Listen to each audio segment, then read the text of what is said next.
खरगोन शहर में चल रहे चुनाव प्रचार के दौरान का एक वीडियो प्रदेश भर में हो रहा है वायरल। कांग्रेस भाजपा में भी इसी कारण से चल रहे हैं वार पलटवार। नेताओं ने चुनाव प्रचार में खरगोन दंगों की भी फिर से जांच करवाने की बात। मालवा मिरर की विशेष रिपोर्ट। खरगोन में चुनाव प्रचार के दौरान स्थानीय, प्रादेशिक और राष्ट्रीय मुद्दे तो एक तरफ हो गए और फिलिस्तीन की एंट्री ज़बरदस्त तरीके से हो गई है। यहाँ हम जो वीडियो आपको दिखाने जा रहे हैं वो कांग्रेस प्रत्याशी रवि जोशी की चुनावी सभा का है। इसी सभा में एक महिला समेत कुछ अन्य नेता फिलिस्तीन के लोग जो हाल ही के युद्ध में मारे गए हैं उनको श्रद्धांजलि देने की मंच से अपील कर रहे हैं। इसी अपील में मारे गए लोगों को शहीद निरूपित किया गया है। आइए सुनते हैं वीडियो में क्या कहा गया है। मिजोरम में बहनों के साथ अत्याचार हो रहा है या नहीं?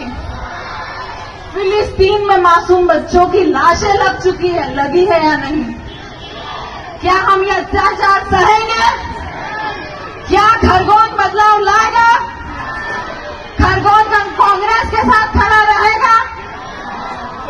17 तारीख को सब लोग जाए अपना वोट डालें। जो कहानी सुनाई यहाँ आयशा जैसी कितनी चिड़िया है। मेरा हर भाई, मेरा हर चाचा, मेरा हर दादा बदलाव लाएगा। पर मैं आप सबसे विनती करती हूँ कि हम 2 मिनट सब लोग मौन रखें और फिलिस्तीन के शहीदों के लिए दुआ करें।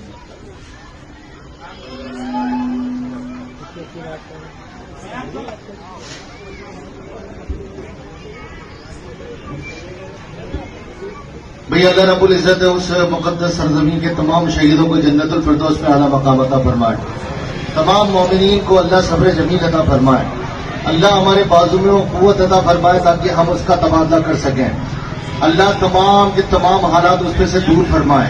उस मुकद्दस सरजमीन को नापाकों के खून से पाक कर दे अल्लाह, और उन्हें वो मुकद्दस फतेह हासिल हो कि जिसका ख्वाब हर साहिब ईमान देखता है। और इसी दुआ के साथ हम फलस्तीन के तमाम मोमिनीन के साथ हैं। इंशाल्लाह तकरीर करेंगे और रियाज भाई भी हैं और अन्य साथी लोग भी तकरीर करेंगे। 2 मीटिंगें हो रहे हैं। आचार संहिता 10 बजे बाद कोई मीटिंग नहीं होने देती। आधा घंटा बचा है, 2 मीटिंगें करना है। मैं आप लोगों से इजाजत ले रहा हूं। आप लोग अपने यहां से कोई नहीं जाए। हमारे मुख्य अतिथि इधर है भाई, हमारे मुख्य अतिथि भाई अजीज कुरैशी जी आपसे तकरीर करेंगे। आप लोग बखूबी शांति से उनको सुने। अरे शेर तो रोज नहीं देंगे, ये चिंता मत करना। जिसकी जरूरत है रोज देते रहेंगे। दादा साहब टेंशन नहीं लेने का, टेंशन देने का।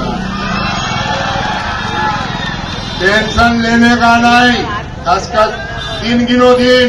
कितने दिन? 3 गिनो। 17 तारीख को मतदान हो जाए और 17 तारीख को मतदान हो जाए, 3 तारीख को काउंटिंग होगी। 3 तारीख को जिस दिन काउंटिंग होगी, जिस दिन 3 तारीख को काउंटिंग होगी और शाम तक सरकार कांग्रेस की बनेगी तो खरगोन दंगे की जांच के आदेश भी करा दिए जाएंगे। जो दोषी अभी बाहर घूम रहे हैं उन पुलिस के अधिकारियों पे भी कार्रवाई करेंगे उनके खिलाफ। 3 तारीख को जिस दिन काउंटिंग होगी, जिस दिन 3 तारीख को काउंटिंग होगी और शाम तक सरकार कांग्रेस की बनेगी तो खरगोन दंगे की जांच के आदेश भी करा दिए जाएंगे। जो दोषी अभी बाहर घूम रहे हैं उन पुलिस के अधिकारियों पे भी कार्रवाई करेंगे। आपका बीच में सबका बीच कर लियागा। वो का बाद चुनाव का समय केवल अगर कहोगा तो खरगोन का हालत खराब है, वहां समय ज्यादा देना। आप कहोगा तो वहां समय देगा क्योंकि वहां राक्षस ने से लड़ना, कई किन से लड़ना। उनने पूरा चुनाव का लिए तो 2 साल पहले उन्होंने दंगो कराड़ो, कई कराड़ो। बीजेपी वाला था चुनाव दंगा कर दो, उनसे उनको हिसाब वहां बराबर कराना। अभी अपन आई घूम लेवा। इस बारे में भाजपा प्रवक्ता नरेंद्र सलूजा ने की मीडिया से बात। देखिए, कांग्रेस का लगातार भगवान राम विरोधी चेहरा सामने आ रहा है। हमने कांग्रेस का वो कृत्य देखा है जब भगवान राम के मंदिर का निर्माण की प्रक्रिया चल रही थी तो कांग्रेस ने विरोध किया था। हमने कांग्रेस का वो रूप देखा है जब उन्होंने राम सेतु को काल्पनिक बताया था। हमने कांग्रेस का वो चेहरा भी देखा है जब उन्होंने तमाम बाधाएं पहुंचाई थी और उनके नेता के तमाम तरह के भगवान राम विरोधी बयान सामने आते थे। मंदिर की जगह अन्य अस्पताल और अन्य निर्माण कार्यों की पैरवी करते थे। हमने लगातार उनका राम विरोधी चेहरा देखा है। हमने वो भी देखा जब सनातन धर्म को इंडी गठबंधन के लोग गाली बकते हैं तो कांग्रेस चुप रहती है, कांग्रेस उसका विरोध भी नहीं करती है। हमने यह भी देखा कि जब 22 जनवरी 2024 अयोध्या में राम मंदिर की तिथि तय हो जाती है और देश भर में खुशी के स्वरूप होर्डिंग लगाए जाते हैं तो इंदौर में कांग्रेस उसकी चुनाव आयोग को शिकायत दर्ज कराती है कि राम मंदिर के होर्डिंग जो लगे उसे हटाया जाए। हमने वो भी देखा है कि कांग्रेस के मीडिया प्रभारी का बयान वो बाबरी मस्जिद को शहीद बताते हैं। इसके बाद भी कांग्रेस रुकती नहीं है। जो ताजा मामला है खंडवा के कांग्रेस प्रत्याशी कुंदन मालवीय की नामांकन सभा का है। उस नामांकन सभा में 3 बच्चों को भगवान राम, माता सीता और लक्ष्मण जी का भेष बना के लाया जाता है और उस मंच से कांग्रेस के नेता खुलेआम नारे लगाते हैं, सियापति हनुमान जी की जय। अब सबको पता है सियापति भगवान रामचंद्र है। ऐसा कहकर उन्होंने न सिर्फ भगवान राम का अपमान किया है, माता सीता का भी अपमान किया, हनुमान जी का भी अपमान किया। यह बेहद आपत्तिजनक है। हम हनुमान भक्त खुद को बताने वाले कमलनाथ जी से पूछना चाहते हैं, इस बयान के बाद क्या वो अपने नेताओं पर कार्रवाई करेंगे? क्या उसके लिए माफी मांगेंगे? बड़ी शर्म की बात है कि एक भी नेता ने न मंच से खेद व्यक्त किया न इसको लेकर माफी मांगी।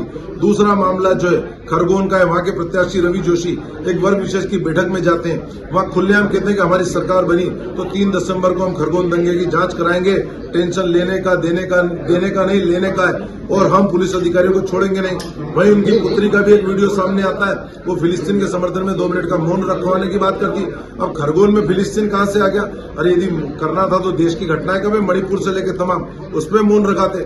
जो कांग्रेस तुष्टीकरण के एजेंडे पे चल रही यह तीनों वीडियो आपत्तिजनक है। हम इसकी चुनाव आयोग को शिकायत दर्ज कर रहे हैं, कांग्रेस के प्रत्याशियों पर कार्रवाई की मांग कर रहे हैं और कमलनाथ जी से मांग करते हैं कि इसके ऊपर कार्रवाई करें अपने नेताओं पर या माफी मांगे।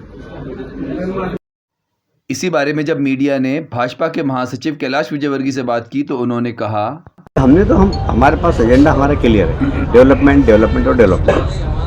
हमने तो विकास किया है और आगे भी विकास करेंगे। हमने गरीब कल्याण की योजनाएं लागू की है, वो आगे भी लागू करेंगे। हमने किसान को सशक्तिकरण के लिए योजनाएं बनाई है, वो आगे भी हम करेंगे। हमने महिला सशक्तिकरण के लिए योजनाएं बनाई, वो आगे भी हम करेंगे। हमारा डेवलपमेंट का एजेंडा है, हम उसी के आधार पर जनता के बीच में जा रहे हैं और इसलिए कांग्रेस तो सिर्फ वोट बैंक तलाश रही है, क्योंकि कांग्रेस हार चुकी है।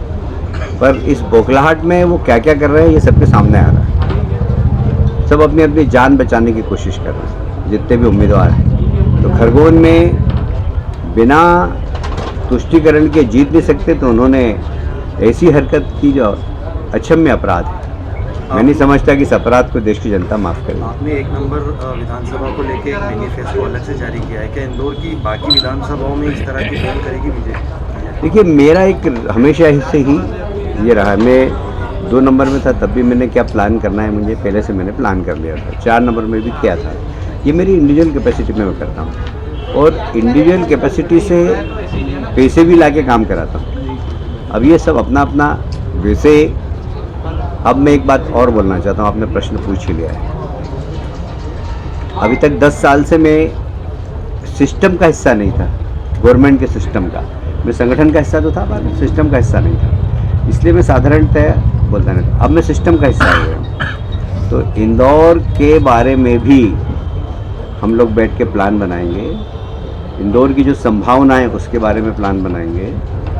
इंदौर में बहुत पोटेंशियल है, जैसे एजुकेशन के मामले में बहुत पोटेंशियल, और मेरा सपना है कि इंदौर एजुकेशन में नंबर 1 हो। जब मैं नरसिंह मोहन जी लाया था, जब मैं सिम्बायोसिस लाया था, तो प्लान यही था कि बाकी कॉलेज भी इनके साथ एसोसिएट होकर एक क्वालिटी एजुकेशन के लिए प्लान बनाए। पर उसके बाद फिर मैं संगठन के काम में चला गया, तो इसलिए ज़्यादा रुचि नहीं ले पाया। पर अब मैं रुचि लूँगा। जितने भी कॉलेज हैं, प्राइवेट कॉलेज और गवर्नमेंट कॉलेज, इनकी फैकल्टी का अपग्रेडेशन कैसे हो। जैसे मैं आपको उदाहरण बताता हूँ, आपने विषय निकाला तो मैं आज का विषय भी था प्रेस कॉन्फ्रेंस का। उनमें सिम्बायोसिस वालों से बात करूँगा कि उनके पास अच्छी फैकल्टी है, तो क्या वो किसी कॉलेज में 2 पीरियड के लिए अपनी फैकल्टी को दे सकते हैं। तो सिम्बायोसिस की अच्छी फैकल्टी गुजराती कॉलेज मांगे तो गुजराती कॉलेज में जाए, वैष्णव कॉलेज मांगे तो वैष्णव कॉलेज में जाए। वैष्णो कॉलेज में कोई फैकल्टी अच्छी हो।